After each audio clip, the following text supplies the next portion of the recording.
ওদেরকে সরান, তারপরে সরবো। আপনি ওদেরকে সরাই নেন আগে, এখান থেকে এক পাও সরবো না, আপনি ওদের সরান। চাঁপাইনবাবগঞ্জে বিজিবির দৃঢ় অবস্থানের মুখে বিএসএফ এর পুশিন চেষ্টা ব্যর্থ। শূন্য রেখায় 4 শিশু সহ 20 জনের অবস্থান।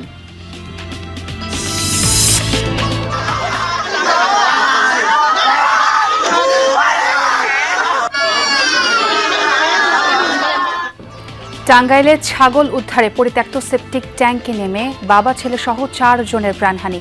বিষাক্ত গ্যাসে মৃত্যু বলে ধারণা ফায়ার সার্ভিসের। হামের উপসর্গে আজও 7 জনের মৃত্যু, এর মধ্যে ঢাকা বিভাগেই প্রাণ গেছে 6 জনের। নতুন 887 জন ভর্তি হয়েছেন দেশের বিভিন্ন হাসপাতালে।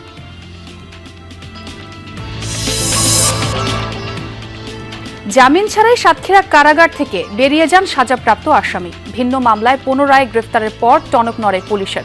হতবাক মামলার বাদী ও আইনজীবী।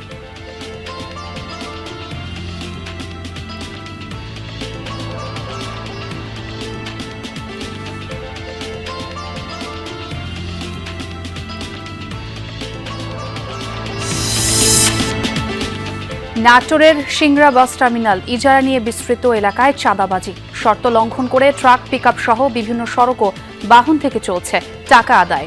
সিংড়া মূল সড়ক দিয়ে আমরা যাই, তখন আমাদেরকে সিগন্যাল দিয়ে চাঁদা ওঠানোর জন্য সিগন্যাল দেয়। আওয়ামী লীগ সরকারের সময় এই চাঁদাটা লিছে এই আমার এই সাধারণ ড্রাইভারের থেকে।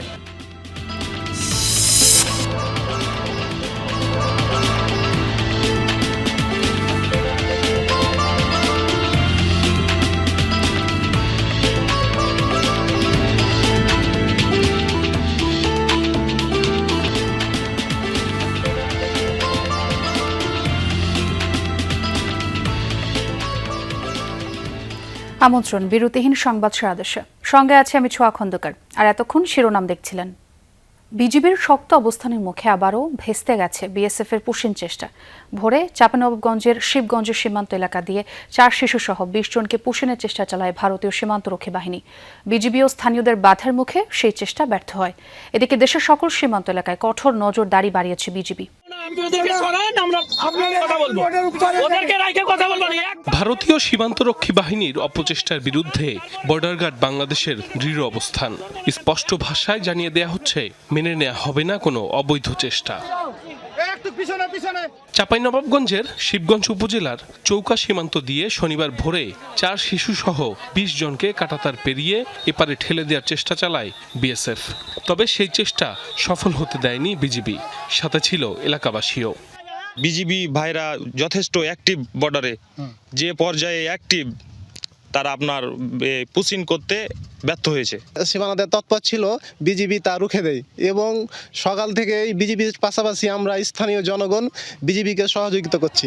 স্থানীয়রা জানায়, গত কয়েকদিনে ভারতের বিভিন্ন অঞ্চল থেকে কয়েকটি পরিবারের সদস্যদের এনে সীমান্তের ওপারে জড়ো করে বিএসএফ এর জওয়ানরা। পরবর্তীতে সুযোগ বুঝে তাদের এপারে ঠেলে দেওয়ার চেষ্টা করা হয়। ভারতের জনগণে এসে অন্যায় অত্যাচার করে, গাছ কাটে, আপনার কেড়ে যে কোনো ফসল কাটে, উত্তেজনামূলক কাজিয়া লাগা লেগে এগুলো করে। 4 বার ধর্ষণ করে একটা মহিলাটা ওখানে বলেছে বিএসএফরা। পুশিং চেষ্টা ব্যর্থ হওয়ায় দেশটির ভুক্তভোগী এসব নাগরিকদের প্রথমে শূন্যরেখার আনুমানিক 60 গজ অভ্যন্তরে এবং পরবর্তীতে ভারতের ভেতরে নিয়ে যাওয়া হয়। বিএসএফ এর এমন অপচেষ্টার ঘটনায় কোম্পানি কমান্ডার পর্যায়ে পতাকা বৈঠক হয় দুই দেশের। জানানো হয় তীব্র প্রতিবাদ। এদিকে অনুপ্রবেশ ঠেকাতে সীমান্ত এলাকায় টহল বৃদ্ধি করেছে বর্ডার গার্ড বাংলাদেশের সদস্যরা। অরক্ষিত স্থানে বাড়ানো হয়েছে কঠোর নজরদারি। বিজিবির পাশাপাশি রাতে সীমান্ত পাহারায় কাজ করছেন স্থানীয়রাও। সাইফ আহমেদ, যমুনা নিউজ। প্রতিবেদন দেখছিলাম। এবারে সরাসরি যুক্ত হব চাঁপাইনবাবগঞ্জ সীমান্ত থেকে যুক্ত আছেন সহকর্মী মনোয়ার হোসেন জুয়েল। জুয়েল, শূন্য রেখে যারা অবস্থান করছেন তাদের ব্যাপারে বিজিবি কি বলছে এবং সীমান্তের সার্বিক চিত্র কেমন দেখলেন? এখন চাঁপাইনবাবগঞ্জের চৌকা সীমান্ত অনেকটা শান্ত আছে, কারণ দুপুর 12টার পরে কিন্তু ওই 20 জন যে ব্যক্তিকে এখানে পুশিং করা হয়েছিল তারাকে কিন্তু বিএসএফ তাদের কাঁটাতারের অভ্যন্তরে ফিরিয়ে নিয়ে গেছে। তখন থেকে কিন্তু আর কোনো তৎপরতা আমরা এই সীমান্তে চোখে দেখতে পাইনি।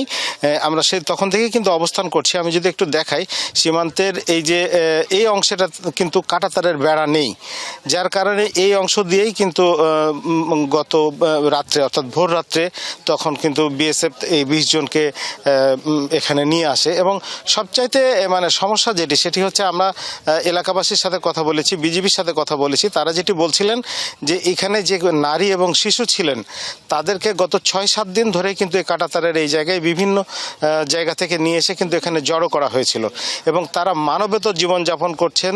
2 জন শিশু ছিল যারা ডায়রিয়া আক্রান্ত ছিল এবং তাদের শারীরিক অবস্থা খুবই খারাপ ছিল। নারীরাও অনেকটা নাজেহাল অবস্থায় আমরা দেখেছি, তাদের প্রতি নির্যাতনের অভিযোগ অনেকেই করছেন। বলা যেতে পারে এই ধরনের বেআইনি পুশিনের ঘটনাকে কেন্দ্র করে কিন্তু চাঁপাইনবাবগঞ্জের চৌকা সীমান্তে যে 20 জনকে এখানে ঠেলে দেওয়া হয়েছিল তারা কিন্তু অনেকটা 6 থেকে 7 দিন ধরে অমানবিকভাবে এখানে জীবনযাপন করছেন। আর বিজিবি যেটা বলছিলেন সেটি হচ্ছে যে এখানে কিন্তু পতাকা বৈঠক হয়েছে, কোম্পানি কমান্ডার পর্যায়ে পতাকা বৈঠক হয়েছে এবং সেখানে বিএসএফ বলেছেন যে তাদেরকে ফেরত নিয়ে যাওয়া হয়েছে। তারা মূলত আসলে পুশিন করতে চায়নি, এখানেই সাধারণত তারাই নাকি এসেছিল, কিন্তু আমরা দেখেছি বিএসএফ তাদের সাথে করে নিয়ে এসেছিলেন। এলাকাবাসী এবং বিজিবি সেই কথাটাই বলছিলেন, এই ধরনের আন্তর্জাতিক আইন লঙ্ঘন করে পুশিনটা বন্ধ করতে চাচ্ছেন, এটা স্থানীয়দের এবং বিজিবির দাবি। অনেক ধন্যবাদ জুয়েল আপনাকে। টাঙ্গাইলের মধুপুরে পরিত্যক্ত একটি গর্তে পড়ে যাওয়া ছাগলের বাচ্চা উদ্ধার করতে গিয়ে বাবা ছেলে সহ 4 জনের মর্মান্তিক মৃত্যু হয়েছে। একে একে গর্তে নামলেও জীবিত ফিরে আসেননি কেউই। ফায়ার সার্ভিসের ধারণা গর্তের ভেতরে অক্সিজেনের ঘাটতি কিংবা বিষাক্ত গ্যাসের কারণেই প্রাণ গেছে তাদের। টাঙ্গাইলের মধুপুর উপজেলার জলই গ্রাম বাড়ির উঠানে খেলা করছিল ছোট নেইমার মং। হঠাৎ প্রতিবেশী গেব্রিয়েল নকরেকের চোখের সামনেই গর্তে পড়ে যায় ছোট্ট একটি ছাগল। ছাগলটিকে উদ্ধারের চেষ্টাকালে ছোট গর্ত দিয়ে নিজেই নেমে যায় নেইমার। দীর্ঘ সময় নেইমারের সাড়া না পেয়ে গর্তে নামে তার মামা রতন নকরেক। এরপর থেকে সাড়া মিলছিল না তারও। পরে নেইমারের বাবা বাবুল হাজং এবং পরবর্তীতে প্রতিবেশী গেব্রিয়েল নকরেকেও নামেন গর্তের ভেতর। কারো কোনো সাড়া না পেয়ে খবর দেওয়া হয় ফায়ার সার্ভিসকে। পরে ঘটনাস্থল থেকে উদ্ধার করা হয় 4 জনের মরদেহ। কে চালাবে এসব কিছু?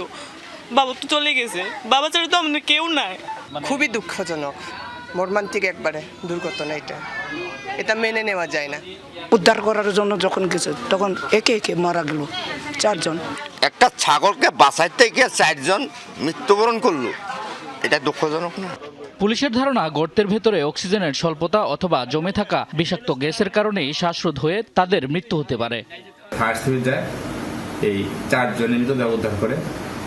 তারপরে আমরা দেখতে পাই সেখানে, পরে আমরা জানতে পারি যে তারা সেখানে পরে গ্যাস খেয়ে তারা মৃত্যুবরণ করে।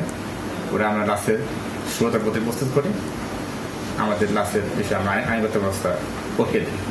ঘটনার পর এলাকায় শোকের ছায়া নেমে এসেছে। পুলিশ ঘটনাস্থল পরিদর্শন করে এবং নিহতদের আগামীকাল সকাল 10টায় খ্রিস্টান ধর্ম রীতি অনুযায়ী দাফন করা হবে। শামস তাবরিজ উচ্ছ্বাস, যমুনা নিউজ। এ বিষয়ে আমরা আরো তথ্য জানবো। টেলিফোনে যোগ দিচ্ছেন সহকর্মী শামীম আল মামুন। শামীম, শোকে স্তব্ধ পরিবারগুলোর সাথে আপনার কথা হয়েছে কিনা? প্রশাসনের কেউ কি ঘটনাস্থলে গিয়েছে? ছোঁয়া একেবারেই চারপাশ নীরব স্তব্ধ হয়ে গিয়েছে এলাকাটি। কারণ হচ্ছে যে এই এলাকায় একেবারে মধুপুর বনের যে মাঝখানে তেলকি এলাকা রয়েছে, সেই তেলকি এলাকার জলই যে গ্রামটি, সেখানে কিন্তু বেশি পরিমাণ লোকজন যে বসবাস করে সেটি কিন্তু না। কিছু পরিবার সেখানে বসবাস করে, সেটি হচ্ছে যে আদিবাসী যারা গারো বাসী রয়েছেন তারাই হচ্ছে যে এই এলাকাটাতে বেশিরভাগ মানুষজন এখানে বসবাস করে। তো সকালবেলায় যখন হচ্ছে যে গ্যাব্রিয়েল নকরেক যখন তার বাড়িতেই ছিল, তার বাড়ির পিছনেই হচ্ছে যে একটি গর্ত করা ছিল, সেটি হচ্ছে যে টয়লেটের যে গর্তটি, সেই গর্ততে একটি ছাগল পড়ে যায় গ্যাব্রিয়েল নকরেকের। তো গ্যাব্রিয়েল নকরেক সেটা হচ্ছে যে দেখার পর নেইমার মংকে ডেকে নিয়ে আসে যে এখানে একটি ছাগল পড়ে গিয়েছে, তো দেখো উদ্ধার করতে পারো কিনা। তো তখন নেইমার মং সেই গর্তটিতে নামার পরে হচ্ছে যে তার যখন কোনো সাড়া শব্দ না পায়, তখন হচ্ছে যে রতন নকরেক এবং পরবর্তীতে বাবলু হাজং এবং হচ্ছে যে গ্যাব্রিয়েল নকরেকে তারা পরপর কিন্তু একে একে হচ্ছে যে সেই গর্তটিতে নামে। এবং সেখানে হচ্ছে যে যেহেতু আনারসের এলাকা এবং এখানে আনারস উৎপন্ন হয়, সেখানে বিভিন্ন ধরনের মেডিসিন, সেই মেডিসিনের খালি বোতলগুলো হচ্ছে যে সেই গর্তে ফেলা হয়। সেখানে হচ্ছে যে একটি গ্যাসের মতো সৃষ্টি হয়ে যায় এবং সেখানে থেকেই হচ্ছে যে তাদের ধীরে ধীরে মৃত্যু ঘটে এবং 4 জনই কিন্তু মৃত্যুবরণ করে ঘটনাস্থলে। তো পরবর্তীতে ফায়ার সার্ভিস এসে তাদেরকে উদ্ধার করে রেখে যায় এবং উদ্ধার করে পুলিশের কাছে তারা হস্তান্তর করে। তো পুলিশ তাদের ময়নাতদন্ত করতে চাইলে তো এলাকাবাসী যখন হচ্ছে যে গারো উপজাতি তাদের কথা ছাড়া যেহেতু তারা কোনো কিছু করতে পারবে না, সেহেতু তারা যেহেতু মানা করেছে এবং তারা তাদের মতো করে হচ্ছে যে তাদের দাফন করবে, সেই কারণেই হচ্ছে যে তাদের আর মরদেহ হস্তান্তর করা হয়নি এবং তাদের ময়নাতদন্ত করা হয়নি। তো এলাকাবাসী হচ্ছে যে তারা গারো জাতির যারা রয়েছেন তারাই সেটাকে বুঝতে পেরেছি। শামীম, শোকে স্তব্ধ পরিবারগুলো এখন। অনেক ধন্যবাদ আপনাকে আপডেট দেওয়ার জন্য। হামের উপসর্গ নিয়ে 24 ঘন্টায় মৃত্যু হয়েছে আরও 7 জনের। এর মধ্যে ঢাকা বিভাগে 6 জন এবং বরিশাল বিভাগে প্রাণ গেছে 1 জনের। সারা দেশে হাম উপসর্গ নিয়ে রোগী ভর্তি হয়েছে 887 জন। হামে আক্রান্ত রোগীদের ভিড় রয়েছে সিলেট, ময়মনসিংহ, বরিশাল, চট্টগ্রাম, রাজশাহী, রংপুর ও খুলনার বিভিন্ন হাসপাতালে। কোথাও কোথাও আইসোলেশন ওয়ার্ডের শয্যা সংকট হওয়ায় ভোগান্তি বেড়েছে রোগী ও স্বজনদের। তবে হাম নিয়ে আতঙ্কিত না হওয়ার আহ্বান চিকিৎসকদের।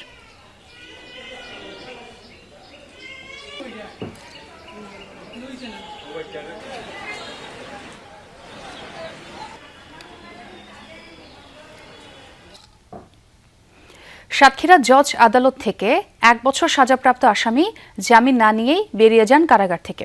ভিন্ন মামলায় পুলিশের হাতে আটকের পর সামনে আসে চাঞ্চল্যকর এই তথ্য। জামিন ছাড়াই আসামি কিভাবে বের হলেন কারাগার থেকে, সে প্রশ্নের উত্তর খুঁজেছে যমুনা টেলিভিশন। গেল সোমবার ভিন্ন ভিন্ন ঘটনায় তালা থানা পুলিশের হাতে গ্রেপ্তার হয় কয়েকজন।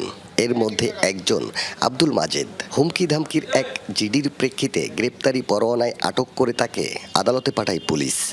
আমরা যেটা করে নন জিআরএ ওয়ারেন্ট, এটা নাম্বার হচ্ছে 68/24, সেকশন হচ্ছে আপনার 506 ক্লাস 2। আপনার এই ওয়ারেন্ট মূলে আমরা আব্দুল মাজেদ তাকে আমরা গ্রেপ্তার করি। গতকালকে গ্রেপ্তার করা হয় এবং আজকে যথাসময়ে সকালে তাকে আমাদের সাতক্ষীরা কোর্টে প্রেরণ করা হয়। যমুনা টেলিভিশনের হাতে আসা নথিপত্র বলছে 2025 সালের 8 জুলাই এনআই অ্যাক্টের চেক ডিজনার মামলায় আব্দুল মাজেদকে 1 বছর কারাদণ্ড দেয় সাতক্ষীরা যুগ্ম দায়রা জজ দ্বিতীয় আদালত। 28 নভেম্বর গ্রেপ্তারি পরোয়ানায় পুলিশের হাতে গ্রেপ্তার হন মাজেদ। আদালতের নথিতে আব্দুল মাজেদ এখন কারাগারে, অথচ পুলিশের হাতে গ্রেপ্তারের পর জানা গেল আসামি ছিলেন বাইরে। হতবাক মামলার বাদী থেকে আইনজীবী, চান প্রতিকার। গতকালকে সংবাদ পেলাম তালা থানা পুলিশ এই আসামিকে একটা ভিন্ন মামলায় অ্যারেস্ট করছে, গ্রেপ্তার করছে।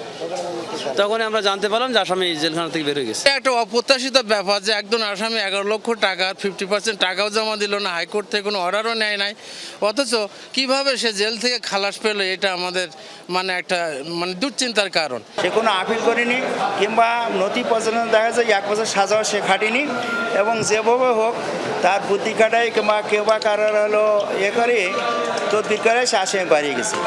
জামিন ছাড়াই সাজাপ্রাপ্ত আসামি কারাগার থেকে বের হলেন কিভাবে, প্রশ্নের উত্তর খুঁজতে জেলা কারাগারে যমুনা টেলিভিশন। আসামির বিষয়ে ক্যামেরায় কথা বলতে রাজি হননি সাতক্ষীরা কারা কর্তৃপক্ষ। এমনকি আসামি কারাগার থেকে কিভাবে বের হলেন তার কোনো তথ্য দিতেও রাজি হননি। এবার সাতক্ষীরা যুগ্ম দায়রা জজ আদালতে যমুনা টেলিভিশন জানতে চাই কি ঘটেছিল। বেঞ্চ সহকারী মনিরুল ইসলাম জানালেন ভুলের কথা।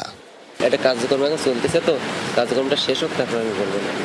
আপনি দয়া করে আর ইয়ে করেন, একটা মিস্টেক হয়ে গেছে, ওটা সমাধান হোক, হইলে আমি আপনার বলবেন।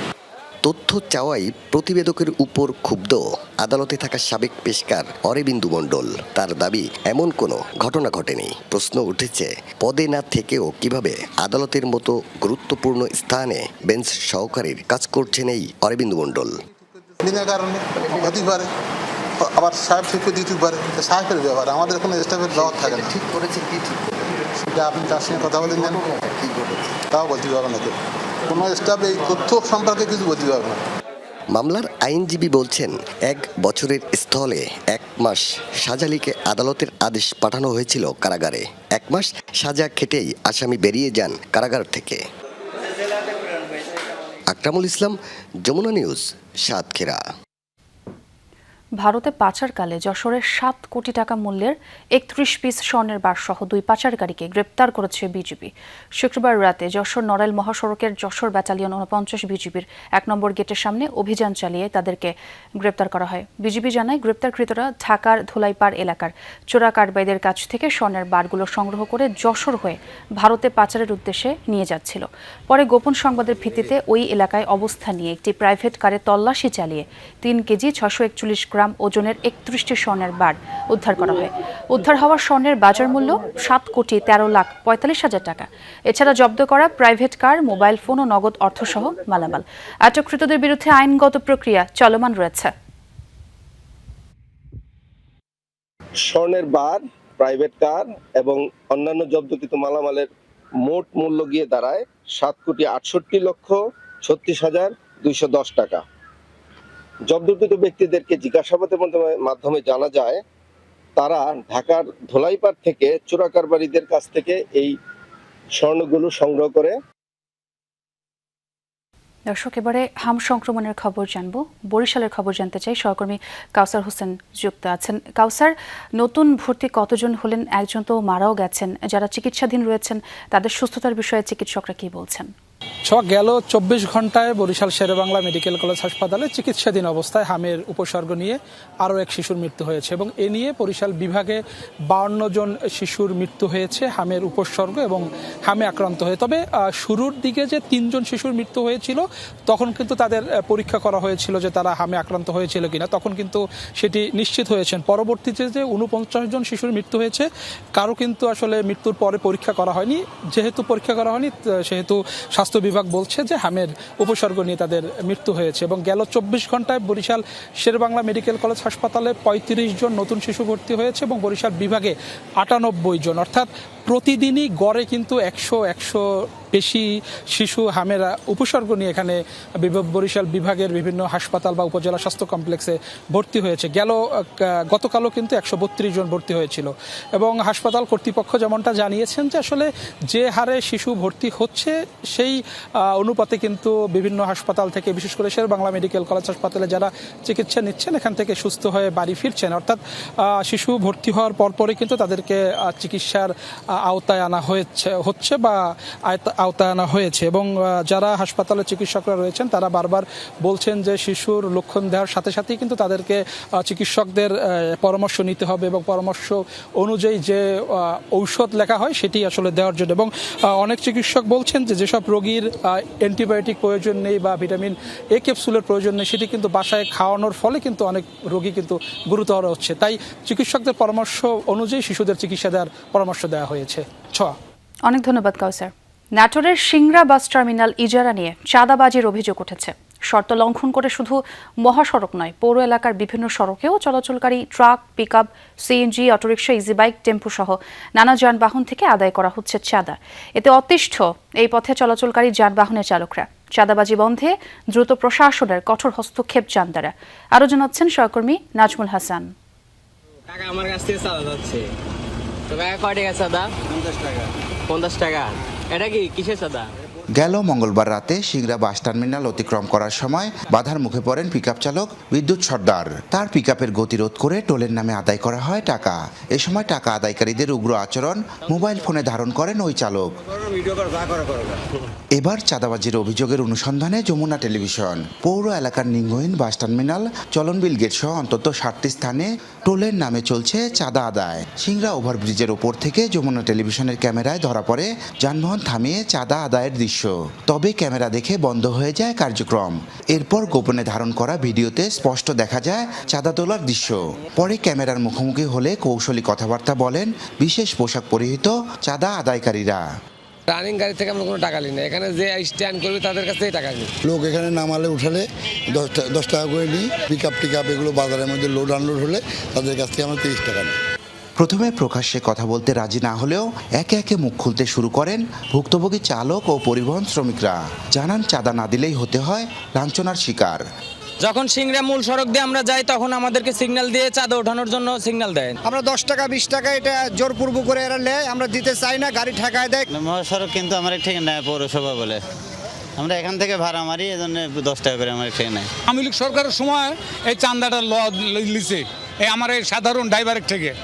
এখন বিএনপি সরকার ক্ষমতাতে আসার পরেও কিছুদিন বন্ধ ছিল, তারপরে এই চাঁদা আবার চালু হচ্ছে।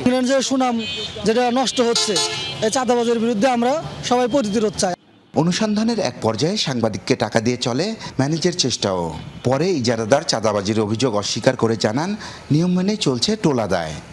আমাদেরকে পৌরসভা যেভাবে নির্ধারণ করে দিছে সেইভাবে এই টাকাটা উঠাচ্ছে, পৌরকরটা উঠাচ্ছে। এখন এতে আমি আসলে বিভ্রান্তির মধ্যে পড়ে যাচ্ছি। এদিকে টোলের নামে কোনো ধরনের চাঁদাবাজি বরদাস্ত করা হবে না বলে জানিয়েছেন স্থানীয় সংসদ সদস্য আনোয়ারুল ইসলাম আনু। অন্যদিকে ইজারাদারকে সতর্ক করে দেওয়ার কথা জানান ইউনো। কোন রকম আমি যেহেতু নিজে পছন্দ করি না, আমি কোন রকম সুবিধা কারো করতে নাই না, আমি এটা করতে দেবো না। আমরা অবজারভেশনে রাখছি, যদি তার কার্য মানে তার যে টোল আদায় এটি যদি বৈধভাবে না হয়ে অবৈধভাবে হয়ে থাকে, আমরা কিন্তু তাকে লিখিতভাবে আমরা আইনের আওতায় আনবো। চলতি বছরের 14 এপ্রিল থেকে আগামী 1 বছরের জন্য 16,55,000 টাকায় সিংড়া বাস টার্মিনাল ইজারা দেওয়া হয়। নির্দিষ্ট স্থান থেকে টোল আদায়ে দেওয়া হয় 16টি শর্ত। নাজমুল হাসান, যমুনা নিউজ, নাটোর। পরিবহন খাতে শৃঙ্খলা ফেরাতে আন্তর্জাতিক মানের মাল্টি মোডাল পদ্ধতি চালু করা হবে। এছাড়া আগামী আগস্টের মধ্যেই পাবনা ঢাকা সরাসরি ট্রেন চালুর ঘোষণা দিয়েছেন সড়ক, রেল ও নৌ পরিবহন মন্ত্রী শেখ রবিউল আলম। দুপুরে পাবনা সার্কিট হাউস মিলনায়তনে সরকারি কর্মকর্তা ও সুধী সমাজের সাথে মতবিনিময় শেষে এসব কথা জানান তিনি। মন্ত্রী বলেন, একে অপরের প্রতিপক্ষ হয়ে নয়, বরং মালিক শ্রমিকদের সাথে নিয়ে সমন্বিত উদ্যোগে পরিবহন সেক্টরে শৃঙ্খলা আনা হবে। এখানে প্রাধান্য পাবে কেবলই জনস্বার্থ। রেল যোগাযোগ নিয়ে মন্ত্রী বলেন, ঢাকা পাবনা রুটের লোকোমোটিভ প্রস্তুত আছে। আগামী মাসে কোচ এলেই আগস্টের মধ্যে পাবনা ঢাকা রুটে সরাসরি ট্রেন চালু হবে। জনস্বার্থ রক্ষার জন্য পরিবহন সেক্টরে একটা শৃঙ্খলা দরকার। এখন সে শৃঙ্খলাটা কিভাবে হবে? পরিবহন সেক্টরের সাথে যারা যুক্ত আছে তাদেরকে নিয়েই করতে, বিচ্ছিন্নভাবে না, অথবা ধরেন একে অপরের প্রতিপক্ষ প্রতিযোগী এভাবে না। এই সমন্বয়টা আমরা করছি। একটি সেতুর জন্য দীর্ঘদিনের অপেক্ষা নীলফামারীর সৈয়দপুর উপজেলার বোতলাগাড়ি ইউনিয়নের 10 গ্রামের 40,000 মানুষের। বছরের পর বছর কেটে গেলেও মিলছে না এর কোনো সমাধান। তারা বলছেন, স্থানীয় সরকার প্রকৌশল বিভাগ থেকে একাধিকবার মাপজোক হলেও সেতু নির্মাণ হয়নি। এ বিষয়ে দায়সারা জবাব স্থানীয় সরকার প্রকৌশল অধিদপ্তরের কর্মকর্তার। নড়বড়ে বাঁশের সাঁকো ঝুঁকি নিয়েই পারাপার হচ্ছে স্থানীয়রা। একটি সেতুর অভাবে চরম দুর্ভোগে নীলফামারীর সৈয়দপুরের প্রায় 40,000 মানুষ। জানেরপাড়, তেলিপাড়া, বসুনিয়াপাড়া সহ 10 গ্রামের মানুষের প্রতিদিনের যাতায়াত এই সাঁকো দিয়ে। বয়ে যাওয়া খড়খড়িয়া নদীর জানেরপাড় গ্রামের 3,500 মানুষের চলাচলের একমাত্র পথও এটি। ঝড় বৃষ্টি কিংবা রাতের আঁধার, দুর্ঘটনার শঙ্কা নিয়ে চলাচল করতে হয় তাদের। বাস, নিজের বাস কাটিয়া আমরা ব্রিজ দিচ্ছি, স্কুল যায় ছেলে ছোটোর জন্য আমরা খুব কষ্ট করছি। আমাদের কত লিটার আসিয়া লেখি নিয়ে যায়, ভিডিও করে নিয়ে যাচ্ছে, কেউ শোনে না, খালি নিয়ে যায়। আইসাকে ভোট দাও, ফুল দেবো, ফির আবার না হয় সবাই যাবে হারিয়ে যায়, হারিয়ে কারণ যেতে নাই, কোনো খোঁজ খবর নেই। আজকে 60 বছর যাবত এখানে বাঁশের সাঁকো। এদেশে ডেভেলপ সব জায়গায় হয়, সব মন্ত্রীর পকেটে টাকা পয়সা ঢোকে, কিন্তু আমাদের এখানে একটু কাজ হয় না। উপজেলা সদর থেকে 12 কিলোমিটার দূরে এই ঘাট। যাতায়াতের জন্য নিজ উদ্যোগে 1985 সালে 1000 ফুট দৈর্ঘ্যের বাঁশের সাঁকো তৈরি করেন স্থানীয়রা। তবে বর্ষা এলে দুর্ভোগ বাড়ে কয়েক গুণ। তখন নৌকা বা কলার ভেলায় নদী পার হতে হয় স্কুল কলেজের শিক্ষার্থীদের। মাঝে মধ্যে ঘটে দুর্ঘটনাও। কৃষিপণ্য আনা নেয়ায় ভোগান্তির সীমা থাকে না তখন। বৃষ্টির সময় আমাদের অনেক সমস্যা হয়, এই বাসের সাঁকো অনেক সময় ভেঙে যায়, আমাদের স্কুল যাতায়াতের অনেক সমস্যা হয়। দেখা যায় যে আমরা প্রায় 3-4 কিলোমিটার হাঁটে যাই। ব্রিজটার দরকার জরুরি, ভ্যান চালে খাই, যাত্রী ঘুরে নিয়ে যেতে হয়, বহুত পরিশ্রম হয় আমাদের। এই ব্রিজটা হইলে খুব ভালো হয়। এলজিইডির উপজেলা প্রকৌশলী জানালেন, সেতু নির্মাণের প্রস্তাবনা মন্ত্রণালয়ে পাঠানো হয়েছে। তবে একপাশের সংযোগ সড়ক সরু হওয়ায় দেখা দিয়েছে জটিলতা। 16 ফিট ব্রিজের চওড়া থাকলেও কিন্তু আমাদের যে রাস্তা যদি 8 ফিট থাকে তাহলে তো যেটা পারপাস যে বড় ধরনের গাড়ি যাতায়াত করবে সেটা আমরা করতে পারবো না। তো এর আগেও বসা হয়েছিল, যদি এই রাস্তাটা ওনারা যদি রাস্তা বের করে দিতে পারে 8 ফিটের জায়গায় 12 ফিট করে দিতে পারে তাহলে এটা আমার মনে হয় বাস্তবায়ন সহজ হবে। স্থানীয়দের দাবি সেতু নির্মাণের অপেক্ষা আর দীর্ঘ না হোক। একটি সেতু নির্মাণ হলেই কমবে ঝুঁকি, স্বস্তি পাবে জনজীবন। সাবরিনা লিজা, যমুনা নিউজ। বিশ্বকাপ ফুটবল উন্মাদনায় মেতেছে গোটা দেশ। দেশের বিভিন্ন স্থানে বড় পর্দায় হাইতিকে 3-0 গোলে উড়িয়ে দিয়ে এবারে বিশ্বকাপে ব্রাজিলের প্রথম জয় উপভোগ করেন ফুটবল প্রেমীরা। সকাল 6:30টায় শুরু হওয়া ব্রাজিল বনাম হাইতির খেলা বিভাগীয় ও জেলা শহরের বিভিন্ন স্থানে বড় পর্দায় দেখার আয়োজন করেন সমর্থকরা। প্রিয় দলের জার্সি গায়ে, হাতে পতাকা ও ভুবুচেলা নিয়ে আগেভাগেই জড়ো হন ভক্তরা। খেলা চলাকালে পছন্দের দলের প্রতিটি গোলে ফেটে পড়েন উল্লাসে, চলে উদযাপন। নানা বয়সী মানুষের উপস্থিতিতে তৈরি হয় উৎসব মুখর এক পরিবেশ। আমরা দেখতে পাচ্ছি প্রথমেই ব্রাজিলের সেই সাম্বার তালে ফুটবলটা খেলছে। আমাদের আমরা খুবই অনুভূতি, আমাদের একদম আকাশচুম্বী। এখন ভীষণ একসাথে ইনশাল্লাহ 100% আশাবাদী আমরা। এখন তো 3টা দিছে, সামনের ম্যাচ ইনশাল্লাহ 7টা দিবে। মিশন নিশ্চিত হবে। আমাদের নেইমারকে দলে থাকলে আরো একটু ভালো হবে। নেইমারকে আমাদের দলে চাই। আমাদের 5 স্টার আছে, আমরা 6 স্টার পাবো ইনশাল্লাহ। নিষেধাজ্ঞা অমান্য করে ভোলার তেঁতুলিয়া নদীতে চলছে বালু উত্তোলন। বেড়েছে ভাঙনের তীব্রতাও। নদীগর্ভে বসতঘর আর ফসলের জমি হারিয়ে এরই মধ্যে নিঃস্ব অনেক পরিবার। এদিকে জেলা প্রশাসন বলছে অভিযানে ড্রেজার ও বাল্কহেড জব্দ করা হচ্ছে। এ বিষয়ে আইনের কঠোর প্রয়োগ চান ভুক্তভোগীরা। ভোলার তেঁতুলিয়া নদী তীরবর্তী এলাকা। প্রতিনিয়ত অবৈধভাবে বালু উত্তোলন করায় বেড়েছে নদী ভাঙন। এরই মধ্যে বসতঘর ও ফসলি জমি হারিয়ে নিঃস্ব হয়েছে অনেক পরিবার। স্থানীয়দের অভিযোগ, সদর, বোরহানউদ্দিন, লালমোহন ও চরফ্যাশন উপজেলার বিভিন্ন এলাকায় তেঁতুলিয়া নদীতে অবৈধভাবে বালু উত্তোলন করছে কয়েকটি চক্র। এসব চক্রের পেছনে প্রভাবশালী সিন্ডিকেট থাকায় তাদের প্রতিরোধ করা যাচ্ছে না বলে অভিযোগ স্থানীয়দের। বালিকার ভাঙতে আছে, বালিকার কারণ বেশি ক্ষতি আছে। 10-15-20টা এই যে গাড়ি লাগান যাচ্ছে বালু জাহাজ ভাঙ্গে সুরিয়া সব তছনছ করিয়া আমরা ড্রেজার দিয়ে সব নষ্ট করিয়ে দিই আর বাড়িঘর দিয়ে সব উড়ে দিতে আছে। বালু কাটায় নদীর গভীরতা বাড়িয়ে গেছে, স্রোত বাড়িয়ে গেছে, যার জন্য এগুলি ভাঙতেছে। আমাদের জমিগুলো অনেক জমি ছিল ওদিকে ভেঙে গেছে, যেগুলো আমাদের ধান হইতো। আমার দাদার অনেক জমি ছিল, জমিনে আমার বাবা চাষবাস করছে, আমরা চাষবাস করছি। নদীতে আমাদের ভেঙে জমিটা নিয়ে গেছে নদীর মাঝে। জেলা প্রশাসক জানান, এরই মধ্যে কয়েকটি ড্রেজার ও বাল্কহেড জব্দ করা হয়েছে। অবৈধভাবে বালু উত্তোলনের খবর পেলেই অভিযান চালনা হয় বলে জানান তিনি। রিসেন্টলিও একটি অভিযান আমরা পরিচালনা করেছি এবং ড্রেজার আটক করেছি এবং জরিমানাও হয়েছে। এই অবৈধভাবে বালু উত্তোলনের বিষয়ে আমরা জিরো টলারেন্স নীতিমালা অবলম্বন করছি। আমরা যখনই কোনো খবর পাই তখনই আমরা এর বিরুদ্ধে অভিযান পরিচালনা করি। তবে শুধু আশ্বাস ও অভিযান নয়, অবৈধভাবে বালু উত্তোলন বন্ধে প্রশাসনের কঠোর হস্তক্ষেপ চায় ভোলাবাসী। সাইফ আহমেদ, যমুনা নিউজ।